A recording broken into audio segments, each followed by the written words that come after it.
আপনি রাসূলের আশিক দাবি করেন, দাড়ি কোথায়? নবীর আশিক দাবি করেন, সুন্নাত কোথায়? আশিক দাবি করেন, টাকনুর নিচে প্যান্ট কেন? আশিক দাবি করেন আপনার চলাফেরা লেডিসের মতো কেন?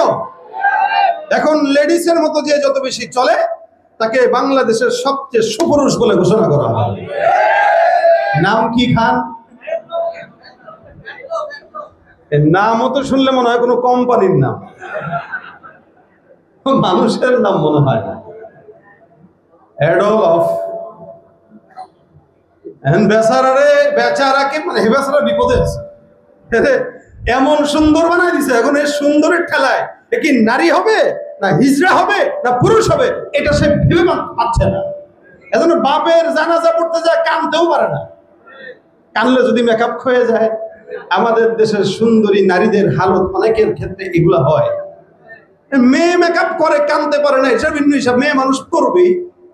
পুরুষ মানুষে মেকআপ করে, পুরুষ নারীদের ভাব, নারী পুরুষের ভাব, আল্লাহর কসম এটা কিয়ামতের আলামত।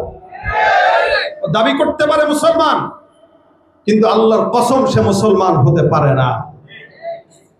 এজন্য মুহাম্মদুর রাসূলুল্লাহ এটা উপরে দেখা যাবে যে মুহাম্মদুর রাসূলুল্লাহর উম্মত দাবি করবে, তার টাকনুর নিচে প্যান্ট যাওয়ার কথা নয়। খালি নামাজের সময় গোছায় দিয়ে মসজিদে ঢুকেন আর সারা বছর নিচে, আর মসজিদে ঢুকার আগে এই পর্যন্ত উঠায় দেয়। আরে কি সুন্নাত ওয়ালা! এই হইল আমাদের হাল। এই